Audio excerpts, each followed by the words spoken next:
எல்லாமே இப்போ நான் வீடியோ எடுக்கிறேன் பார்த்துக்கோங்க. குரு பூஜை அன்றைக்கி நம்ம இன்றைக்கி ஒரு கும்புறதே பெரிய விஷயம். எல்லோரும் கும்பிட்டு வேண்டிக்கோங்க. கணக்குப்பட்டியாரை நம்ம இன்றைக்கி என்ன வேணும்னு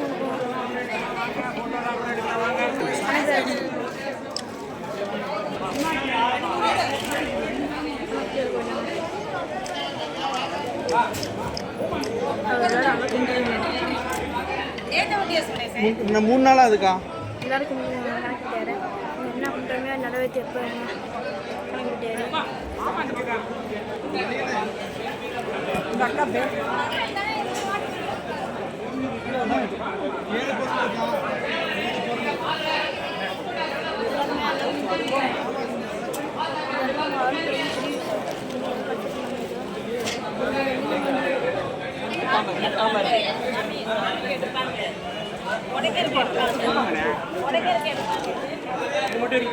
வாங்க போயிடும்.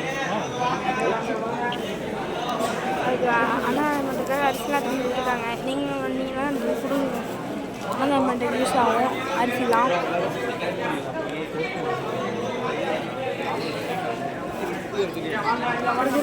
நல்லாருமே. ஓகே நம்ம அப்படியே சுற்றி வருவோம். காட்டுறேன்.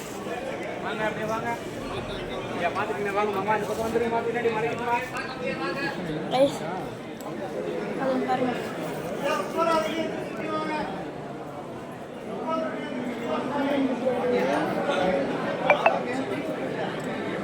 காத்து எடுக்கிறாங்க பாருங்க.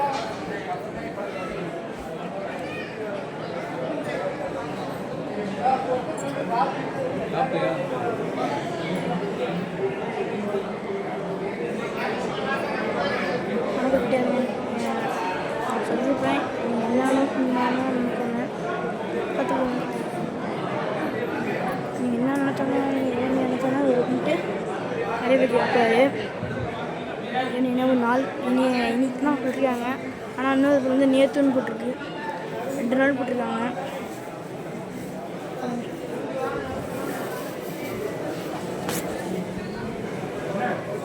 கொண்டு போகிறாங்க. அதனால் கொஞ்சம்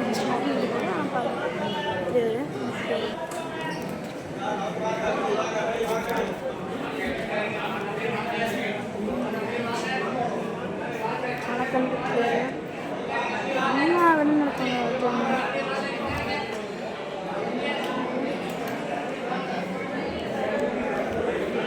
அப்புறமா கொண்டு உட்காருங்க. உட்காந்து மெடிடேஷன் சும்மா கொண்டு வந்து உட்காருங்க. போதும் நான் உட்காந்துட்டு அவங்க வீடியோ காட்டுறேன்.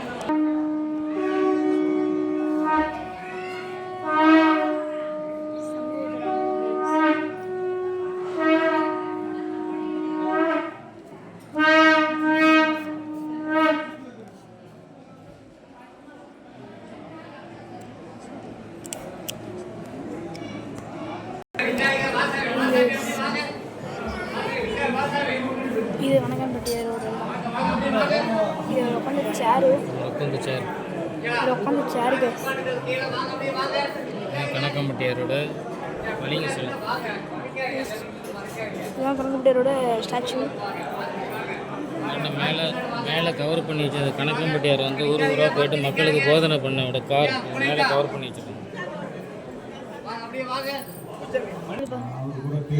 கைஸ் அவர்கிட்ட வந்து பழகினவங்க அவரை பற்றியோட அருமை பெருமைகள்லாம் சொற்பொழிவாக பேசிட்டு இருக்காங்க. அதெல்லாம் வந்து நீங்கள் இப்போ வீடியோவில் பார்த்துருக்கீங்க. வீடியோ காட்டு மேலே வீடியோ சொற்பொழிவை கேட்கறதுக்காக நிறைய கூட்டமாக இருக்காங்க. உட்கார முடியாது, வெளியே இருக்காங்க. வீடியோ பார்த்துங்க. நீங்களும் வந்துட்டு அதை பார்த்து பயனடையுமாறு உங்களை கேட்டுக்கோங்க.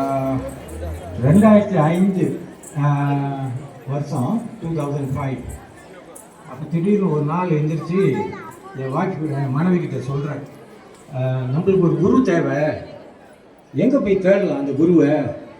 அப்போ காடி எடுக்கலை, 2 சக்கர வண்டி எடுத்துகிட்டு என் ஒய்ஃபை ஏற்றிக்கிட்டு இது அனுபவம் ஆன்மீக இதுக்கு வரத்துக்கு அலையிறேன். அப்போ யோகா மாஸ்டரை போய் கேட்குறேன், நீங்கள் என் குரு ஆக முடியுமா? கண்ட ஆளெலாம் போய் கேட்குறோம், சம்மந்தம் இல்லாமல் கேட்குறோம். எங்களுக்கு ஒரு குரு தேவை. அப்புறம் ஒருத்தர் சொன்னார், நீங்கள் வந்து பாபா ஃபவுண்டேஷன் US இருக்குது, அங்கே போய் எழுதி போடுங்க, அவங்க உங்களை வந்து சேர்த்துக்குவாங்க, ஒரு குரு கிடைக்கும்னு. என்னடா இப்படி போச்சேன்னு ஒரு 4-5 நாள் இந்த மாதிரி தவிச்சிக்கிட்டு இருக்கோம். இன்னமும் நாளை தான் கடைசி. இது மாதிரி 5வது நாள் ஒரு கால் வருது என் ஃப்ரெண்ட் கிட்டேருந்து. அவர் வந்து பேர் சொல்லி கொடுக்க மாட்டார், டைமண்ட் என்ன சொல்லுவார். டைமண்ட், இந்த ஞாயிற்றுக்கிழமை நீங்கள் ஃப்ரீயா? அப்போ நான் சொன்னேன் ஃப்ரீ தான், ஒன்றும் இல்லை. என்னென்ன? இல்லை, இந்த சுங்காப்பட்டாணியா கிடாராம், கிடாவில் ஒரு பகுதி சுங்காப்பட்டாணி அழுக்கு முட்டை சாமி வராராம். அழுக்கு முட்டை சாமி கேள்விப்பட்டதே இல்லையா? இந்தியாவிலேருந்து இங்கே வர அழுக்கு முட்டை சாமி. சரி நான் வரேன். ஓகே நீங்கள் வரவேண்ணா, நான் உங்களை வந்து ஏற்றிக்கிறேன். அப்புறம் அவர் சொன்னார் வந்துட்டு நம்ம போய் சாயா குடிச்சிட்டு போகணும். ஸோ ஒரு வீட்டில் இந்த கூட்டம் நடத்துகிறாங்க. யாருன்னு எவருன்னு எனக்கும் தெரியாது. நாங்கள்லாம் நான் என் மனைவி என் ஃப்ரெண்ட் போய் உட்காந்துருக்கோம். அப்புறம் யாருக்கா அழுக்கு முட்டை சாமி வருவார், உத்தராச போட்டோ போட்டுக்கிட்டு காவி ஊற்றிக்கிட்டு வயசானவராக இருக்கணும் எதிர்பார்த்துட்டு இருக்கோம். ஒரு மெர்சிடிஸ் வந்து நின்றுச்சு. என்ன அழுக்கு முட்டை சாமி மெர்சிடிஸில் வராங்க பார்த்தா சாமியார் யாருமே இல்லை, எல்லாம் லாங் பேண்ட்ஸ் லாங் ஸ்லீவ் போட்டு எல்லாம் வராங்க. என்னடா கதை இது, சாமியார் வரலையோ? அப்புறம் உள்ளுக்கு வந்தோன்னே பேச்செல்லாம் நடந்துச்சு. ஒருத்தர் எந்திரிச்சு பேசினார், மூத்தவர் பேசினார், சாமியை பற்றி பேசினார். எப்படி அவர் கனவுல அவர் பார்த்தாரு ஜப்பானில் இருக்கப்ப சாமி வந்து இப்படி இருப்பார் அப்படி இருப்பார் கூட. நான் கண்ணு திறந்துட்டு மூடாமே கேட்டுட்டு இருக்கேன். கண்ணில் தண்ணி ஒழுகுது. என்னடா இது, கண்ணு மூடலையோ, எவ்வளோ நேரம் மூடல என் கண்ணை அப்படின்னு சாமியை பற்றி லேசான ஒரு டச் கேள்விப்பட்டது, அவர் நாமத்தை கேட்டது, படத்தை பார்த்தது. எனக்கு டீச்சை கொடுத்தாங்க. கொடுத்தோன்னே வீட்டுக்கு வந்துட்டு நான் செஞ்சதை சொல்கிறேன், நீங்கள் மன்னிச்சுக்கங்க அப்படியே தப்பாக இருந்தா. வீட்டுக்கு வந்து சாமி மேடைக்கு போனேன். நிறையா படம் வச்சுருந்தேன், வெள்ள உள்ள படங்க, அம்மன் படம், யாகத்தில் வளர்த்தது, இதெல்லாம் நான் என்னோட அனுபவத்தை தான் சொல்கிறேன், உங்களை செய்ய சொல்ல. எல்லா படத்தையும் எடுத்தேன், மன்னிப்பு கேட்டேன். எங்கள் வீட்டுக்கு ஒரு பெரிய ஆறு. ஒரே நாள் 1 மணி நேரம் கேட்டது. இங்கே தான் கேட்டேன், சாமியை நேராக பார்க்கல. எல்லாம் போய் விட்டுட்டு வீட்டுக்கு வந்து சாமி மேடை எம்டியாக இருக்கு. மகனால் சாமி கூட ஒன்றும் இல்லையா. அப்போ சாமிகிட்ட பேசினேன், இந்த மாதிரி பண்ணேன். அப்போ ஒரு விண்ணப்பம் போட்டேன். என்ன சொன்னான்னா சாமிகிட்ட, சாமி நானும் என் மனைவியும் உங்களை வந்து பார்க்கணும். 2005 உங்களை பற்றி கேள்விப்பட்டோம். 2006 2வது மாதம் 16ஆம் தேதி என் பிறந்த நாள், நான் உங்களோட இருக்கணும்.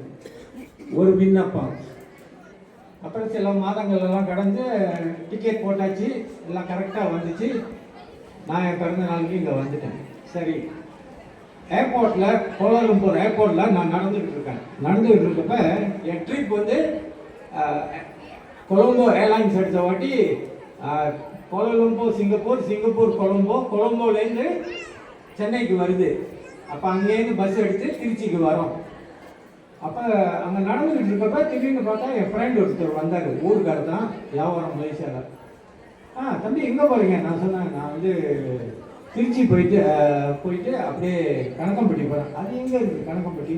ஒரு 6-7 கிலோமீட்டர் சொன்னாங்க. பழனிக்கும் இந்தாண்டி என்ன. அது யாரை பார்க்க போகிறீங்க? அது நம்ம சத்குருவை பார்க்க போகிறேன். சத்குருவா யார்? உடனே பர்ஸில் இருந்த படத்தை எடுத்து இந்த பாருங்க, இவரை தான் பார்க்க போகிறேங்க. அவர் யார்? அப்போ நான் கேட்டதெல்லாம் அவர்கிட்ட சொன்னேன். சொல்லிட்டு சரி நீங்கள் அப்படின்னா மதுரைக்கு பக்கம்தான் இது பழனி, நீங்கள் வீட்டுக்கு வந்துட்டு நீங்கள் போகலாம், அங்கே சாப்பிட்டுட்டு அப்படியே கிளம்பிடுங்க. அப்புறம் நான் சொன்னேன் சரி போயிட்டோம். அவர் வீட்டுக்கு போயிட்டு எல்லாம் பேசி மகனால் சாப்பிட்டுட்டு ஒரு காடி எடுத்து வரோம், அம்பாசடர் காடி அங்கே புக் பண்ணிட்டு நேராக வரோம். அப்போ அங்கே வடமிந்தியா அங்கே மலேசியாவில் சொன்னாங்க, முடிஞ்சா சாமி மூஞ்ச வந்து வெளிச்சத்தில் பாருங்க. இப்போ கரெக்டாக ஒரு 4:45 நாங்கள் வந்து அந்த ரயில்வே லைன் தாண்டினோன்னே என் தலை அப்படியே தேடுது. யார் தேடுது? சாமியை தேடுது. எனக்கு தெரியல, அப்படியே அழகுது. என்ன அறியாமலே தலை அப்படியே போகுது. எந்த திசையில் எங்கே இருக்காருன்னு தெரியல, அப்படியே தேடிது. திடீர்னு பார்த்தா கணக்கம்பட்டி உள்ளுக்கு வந்தோன்னே தூரத்தில் சாமி ஒரு குச்சை வச்சு நடந்துட்டு வந்துட்டு இருக்காரு, வேகுன்னு. ஏன்னா அங்கே நம்ம ரிப்போர்ட் பண்ணிட்டோம்ல, இத்தனாம் தேதி அந்த டைமுக்கு நம்ம இங்கே வந்துடுவோன்னு. சரி, அவர் அவ்வளோ தூரமாக இருக்காரு. அந்த ரோட் சைடில் ஒரு மரத்து பக்கம் ஒரு எஸ்டிடி கால் இருந்துச்சு. மலேசியா கால் பண்ணி நான் கணக்கம்பட்டி சேர்ந்துட்டேன், இருக்க உங்கள்கிட்ட பேசணும். அது நேரம் இல்லை, ஃபோனை வச்சுட்டேன். ஃபோனை வச்சு திரும்பி பார்க்குறேன், அவ்வளோ தூரம் உள்ள சாமி ரோடை தாண்டிட்டேன். நான் நினச்சேன் அவர் சேரமிஞ்சி நான் தாண்டலாம் இருந்தது. அப்பயே எனக்கு ஒரு அதிர்ச்சி. அவ்வளோ தூரத்தில் இருந்த சாமி நான் திரும்ப கட்டையுமே ரோடை தாண்டிட்டாரு. தாண்டிட்டேன் இப்படி பார்த்தாரு. சாமி போயிட்டோன்னா நான் உள்ளுக்கு நினைவாக சாமி காலை பிடிச்சிட்டு கிட்ட போனேன். அதான் தடவை சாமி அவர் மூஞ்சும் என் மூஞ்சும் இவ்வளோ தூரம் வந்துச்சு. நான் இப்படி இருக்கேன், அவர் இங்கே இருக்காரு. கண்ணு 1000 வாட் பல்ப் மாதிரி இருக்கு, மூஞ்சி செவைன்னு சொப்பா இருக்கு. அப்படியே பார்த்தேன். என்னை அறியாமலே அவர் எனக்கு கண் தீச்சைன்னு கொடுத்துட்டாரு. அப்புறம் தான் எனக்கு தெரியும் அது கண் தீச்சைன்னு. அப்புறம் என்கிட்ட வந்து இன்னும் கிட்ட வந்து கேட்டாரு, சாமி நீ எந்த ஊர்? உங்கள் ஊர் மலேசியா தான். போ சாமி அப்படின்னாரு. இருதயமே வெடிச்சிருக்கும். அவர் குரல் உங்களுக்கு தெரியும், பழகிறவங்களுக்கு எப்படி கணீர்னு இருக்குன்னு. அப்படியே ஆடிடுச்சு, உடம்பே ஆடிடுச்சு. என்ன சாமி எப்படி சொல்லிட்டாரு, போக சொல்லிட்டாரு. அப்படியே கண்ணிலெல்லாம் தண்ணி கலங்கி அப்படியே நின்னேன். சரி அப்படியே போனாங்க. நான் திருப்பி அங்கே போய் நின்று பார்க்குறேன். என் கூட அந்த மனைவி ஓடிட்டாங்க என்னை விட்டுட்டு. பயம் அப்படியேப்பட்ட ஒரு குரல். அப்புறம் மூணு நாலு வாட்டி எங்களுக்கு துரத்திட்டாரு. 4வது வாட்டி இவங்க அடங்க மாட்டாங்களா, அவரோட பாசம் உங்களுக்கு தெரியல. சாமி இங்கே வா, இந்த மரத்தை சுற்று. ஸ்டார்ட் பண்ணிட்டார் அவர் வேலையை. அப்போ மரத்தை சுற்றிட்டு இருந்தோம். மரத்தை நாங்கள் எங்களை சுற்ற சொன்னால் நாங்கள் சுற்ற போகிற வரவங்களாம் சில்பர் அவுத்து வச்சுட்டு எங்களை பற்றி சுற்றிட்டு இருக்காங்க. சாமி சார் அப்படி உட்காருங்க எல்லாம் போய் உட்கார்ந்தோம். அப்புறம் நம்ம அங்கே வரப்பே நம்ம வந்து சாமிக்கு விண்ணப்பம் போட்டுட்டோம். இந்த மாதிரி உங்களுக்கு வந்தால் கேள்விப்பட்டோம், உங்களுக்கு காலில் வந்து எண்ணெய் பூசி விட்டு விபூதி போட்டு இதெல்லாம் நாங்கள் செய்யணும் சாமி. ஸோ அதை எங்களுக்கு வாய்ப்பு கொடுக்கணும். கொஞ்ச நேரத்தில் கைத்து கட்டல் தூக்கி அங்கே போட சொன்னார். சுப்பிரமணி மனைவி கூப்பிட்டாரு, எண்ணெய் போட சொன்னாங்க. அப்புறம் அவங்க கொஞ்ச நேரத்தில் எங்களை கூப்பிட்டு நாங்கள் எல்லாம் சாமிக்கு போட்டு எல்லாம் இது பண்ணிட்டோம். அப்போ நான் இங்கே வர மிஞ்சி 2 நாள் நான் ஃப்ளைட் எடுக்க மிஞ்சி ஒரு கனவு, விசித்திரமான கனவு. எனக்கும் தெரியல என்னன்னு. திடீர்னு ஆகாயத்தில் ஒரு மணி தொங்குது, இவ்வளோ நீட்டு மணி, வெங்கல மணி. விநாயகர் தாண்டவம் ஆடுற ஒரு சிலை, அது கீழே ஒரு மணி தொங்குது. என்னடா ஆகாயத்தில் மணி தொங்குது, ஒன்றும் புரியலையே. நம்ம இப்போ தானே எல்கேஜி, ஒன்றும் தெரியல சாமி என்ன காமிச்சாருன்னு. ஸோ அதனால தான் எங்களை வந்து மதுரைக்கு போக சொல்லியிருக்காரு. அப்போ எங்கள் பெரிய பேக்லாம் என் ஃப்ரெண்ட் வீட்டில் வச்சுட்டுலாம் வந்தோம். நாங்கள் திரும்பி போகிறப்ப, மொத்த கதையை அப்புறம் சொல்கிற கொஞ்சம். நாங்கள் திரும்பி போகிறப்ப மதுரைக்கு தான் போய் ஆகணும். மதுரைக்கு போயிட்டு அப்போ என் ஃப்ரெண்ட் சொன்னார், ஐயா மதுரை மீனாட்சி அம்மன் கோயில் கிழக்கு வாசல் இங்கேருந்து ஒரு 4 மினிட் தான், அம்மா பார்த்துட்டு போங்க சொன்ன. நிச்சயமா சுந்தரனாரோட சமாதி அங்கே தானே இருக்கு, சுந்தரனார் மதுரை மீனாட்சி அம்மன். சரி போவோம். அப்போ நாங்கள் போனோம். பூந்துட்டு அந்த அம்மனை சுத்தம் மிஞ்சி இப்படி ஒரு 10-15 அடி போயிருப்போம். திடீர்னு ஒரு காட்சி அப்படியே பிரக்குன்னு வந்த மாதிரி இருந்துச்சு, ஒரு ஹோலோகிராம் மாதிரி.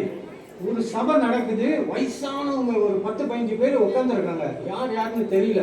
திடீர்னு ஒரு காட்சி, அந்த காட்சி வந்துட்டு அப்படியே போயிடுச்சு. என்னடா உடம்பெல்லாம் நடுங்கிடுச்சு, கரண்ட் மாதிரி ஏறுது, கரண்ட் மாதிரி உடம்புல ஏறுது. ஒன்றும் புரியல. நான் தான் சொல்லிட்டேன் எல்கேஜிக்கு என்ன விளங்குச்சு, ஆனால் உணர்றேன் இதெல்லாம் நடக்குதுன்னு. அப்புறம் சாமியை சுற்றிட்டு வந்துட்டு இந்த கட்டம் பாருங்க, நான் என் ஒய்ஃப் ஒரு ஃப்ரெண்டோட மாமா வந்துருந்தேன் கூட. ஸோ நாங்கள் டெம்பிளை விட்டு அதே கிழக்கு வாசலில் வெளியாகணும். வெளியாகி ஒரு 20 ஃபீட் இருக்கும். ஒரு பையன் ஒடியானா, சார்னா என்ன நடந்துச்சு, தப்பாக செஞ்சுட்டோமோ இன்னொன்று. என்ன சார் கடைக்கு வராமல் போகிறீங்க? நான் சொன்னேன், எனக்கு வாங்க ஒன்றும் இல்லையா, நான் ஏன் உங்கள் கடைக்கு வரணும்? இல்லை உங்கள் ஊரில் நீங்கள் மலேசியா தானே? ஆமாண்ணா. உங்கள் ஊர்லேருந்து ரொம்ப பேர் என் கடைக்கு வருவாங்க. ஒரு கார்டு எடுத்து கொடுத்தான். அந்த கார்டை பார்த்தா எனக்கு கூட்டாளி, என் க்ளோஸ் ஃப்ரெண்ட், ஒரு பிஸ்னஸ் மேன். அவர் ஆஃப்ரிக்காலெலாம் பிஸ்னஸ் செய்கிறாரு. நான் சொன்னேன், இது என் வீட்டுக்கிட்ட தான் இருக்காயா? அப்போ வந்து பார்த்துட்டு நானும் போங்க, ஒன்றும் வாங்காதீங்க. சரி கூப்பிட்றாங்கன்னு உள்ளுக்கு போனோம். உள்ளுக்கு போயிட்டு அப்படியே தேர்ட் என்ன தான் வாங்கிட்டு போகணும் அப்படின்னு பார்க்குறேன். என் கனவுல வந்த மணி அங்கே தொங்குது. கனவுல ஆகாயத்தில் தொங்கி இங்கே கடலில் தொங்குது. கடலில் எனக்கு அதிர்ச்சி. ஏன் இந்த சாமி காமிச்சாரு? என் கனவுல ஏன் இது வரணும்? நிச்சயம் இது வாங்கிறதுக்கு தான்.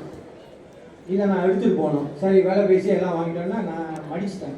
இல்லை, நான் போய் சாமிக்கிட்ட அர்ச்சனை பண்ணி, பரவாயில்லையா வேணாயா, நம்மளுக்கு எல்லாம் சாமியாச்சே, அவன்கிட்ட சொல்ல முடியாது. இல்லை போய் அர்ச்சனை பண்ணி ரோஜா இதெல்லாம் போட்டு எல்லாம் பேக் பண்ணி கொடுத்து எடுத்துகிட்டு போய் வீட்டில் மாட்டிட்டேன். மாட்டுறதும் கச்சிதமாக அந்த பைப் இருக்குது, கரெக்டாக மாட்டிட்டேன்.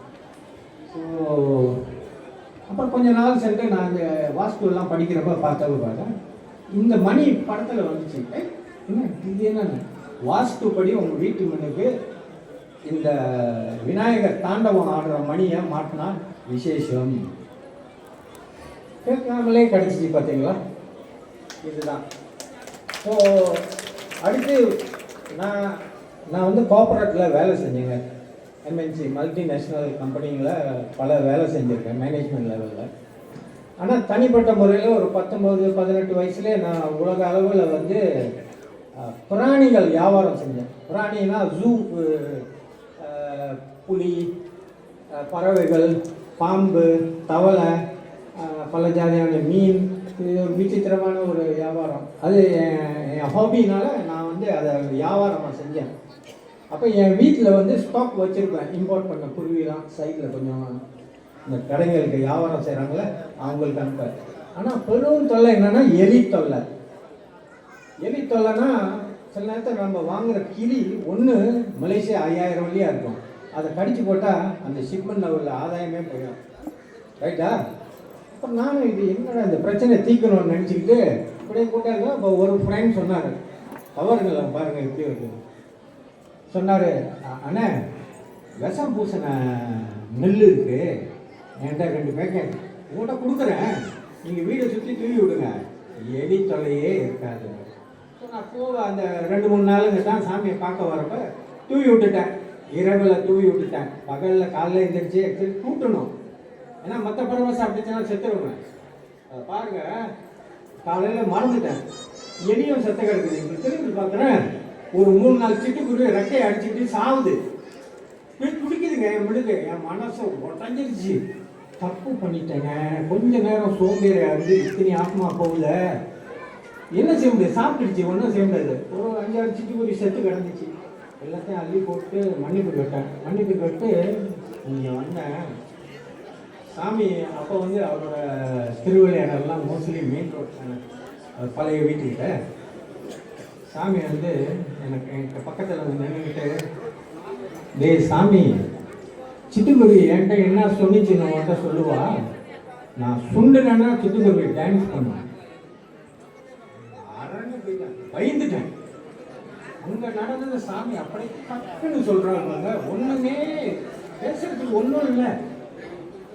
என்னடா இப்படி பண்ணிட்டோம்னு அதை அப்படியே பார்த்தாரு. ஒரு சேவை கோழி ஒரு பூச்சி வந்து அது செவுத்துல உட்காந்துச்சு. டேய் சாமி, இது உன் அண்ணன். ஆமாம் சாமி. அப்படின்னாரு. அப்புறம் எங்கள் அம்மா வந்து அப்போ வந்து உடல்நிலை சரியில்லை. அப்போ என்கிட்ட அன்றைக்கி இரவு வந்து மண் வெட்டியை கொடுத்து புளியை வைக்க சொன்னார். போதுமா சாமி, சுத்தாத, இழுத்து முடிஞ்ச போதுமா சாமின்னா அப்போ ஓரளவு எனக்கு புரிஞ்சிச்சு. ஆத்மா தெரிய போகுது போல், சாமி அதான் இப்படி செய்கிறான்னு சொல்லிட்டு அன்றைக்கி ஒரு 5:30 மணி, அன்றைக்கி காலையில் 5:30 மணி காலையில் என் ஒய்ஃப் வந்து சாமிக்கிட்ட உட்காந்துருக்காங்க சுப்பிரமணிய வீட்டு திண்ணையில். நான் வந்து வெளியில் மூஞ்சில் துணியை கட்டிட்டு உட்காந்துருக்கேன். ஏன்னா கொசு தொல்லை தாங்க முடியல இந்த சாக்கடை பக்கம். 5:30 மணி இருக்கும். ஒரு சத்தம் கடிச்சு பாருங்கள், சாமி போட்டார். பூச்சி புழு எல்லாம் ஓடி இருக்கும். எல்லாத்தையும் துரத்தினார். எல்லாம் ஓடினாங்க. என் ஒய்ஃப் மெதுவாக எந்திரிச்சு நடந்தாங்க. ஒரு 7 அடி மூங்கி இருக்கும். வச்சாரு ஒன்று என் ஒய்ஃபை என்னால் 3 இன்ச்சு இருக்கும், மீங்கிடுச்சு. அவங்க அலுவல ஒன்றும் செய்யலை, தாங்கிட்டாங்க. என்ன தப்பு செஞ்சோம்? நான் அப்படி என்ன போச்சு, என்ன தப்பு செஞ்சோம், ஸ்கூலில் அடிக்கிற மாதிரி இவர் அடிச்சுட்டாரு இப்படின்னு. ஆனால் அப்புறம் தான் ஆளுங்க சொல்கிறாங்க, சாமி நீங்கள்லாம் கொடுத்து வச்சவங்க. என்ன கொடுத்து வச்சவங்க? உங்கள் மனைவியை அடித்தார்ல, நாங்கள் 6-7 வருஷம் வரோம், ஒரு வாட்டி கூட எங்களை அடிக்கலை. அப்படின்னா உடம்புல இன்னமும் உள்ளதை அடிச்சுட்டாரு. எங்களுக்கு நான் தான் சொல்லிட்டேன் எல்கேஜின்னு, எங்களுக்கு புரியல. அந்த மெசேஜும் ஆளுங்க நம்மக்கிட்ட சொல்கிறாங்க. இந்த மாதிரி ஐயோ நன்றி சரி சாமி விடிஞ்சிருச்சு. நாங்கள் வந்து உட்காந்தோம். சாமியாக வந்தார்.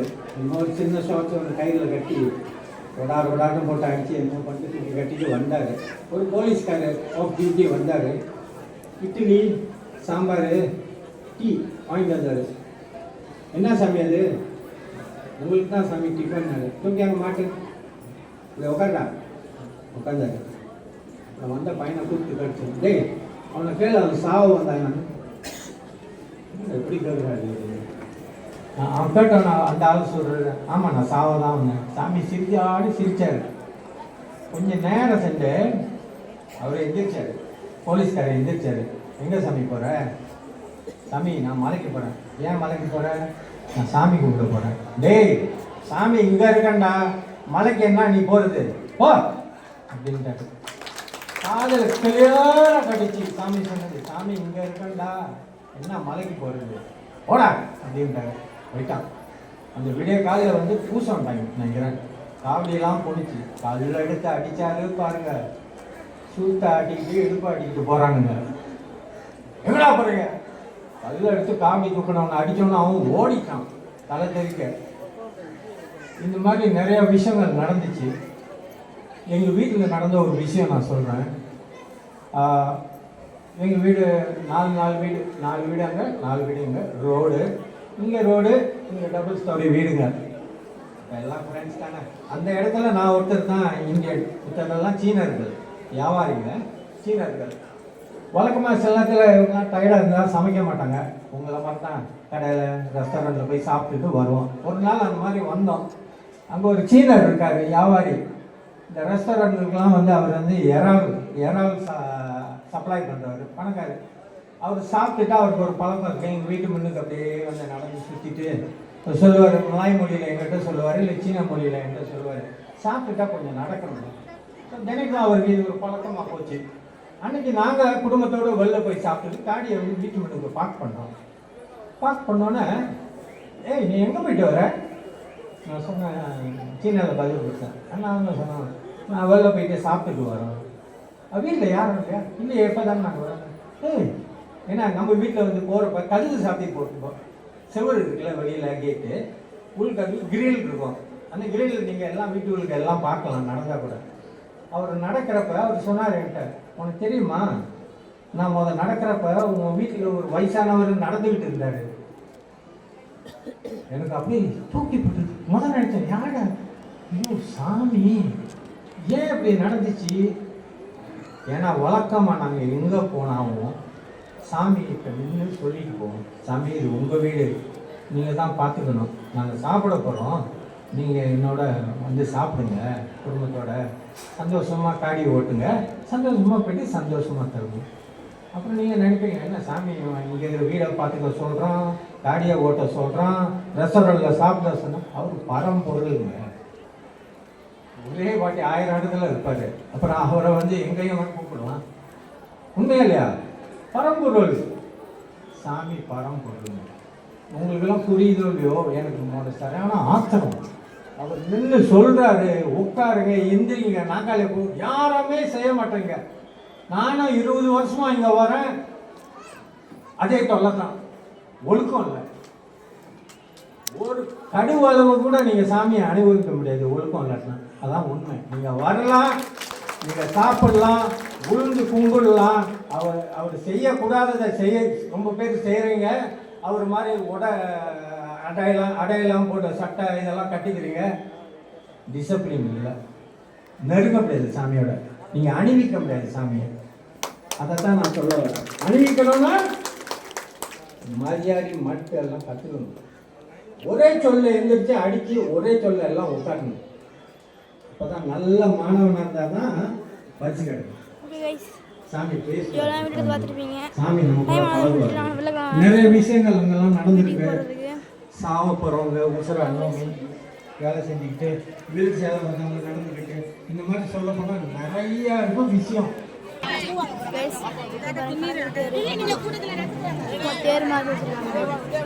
கொஞ்சம் வலி விட்டு சொன்னாங்க.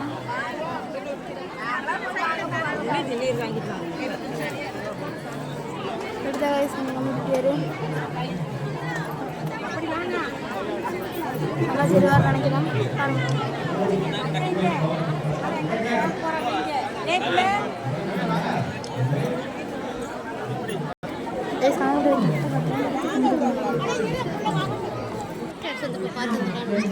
Okay guys, bye bye.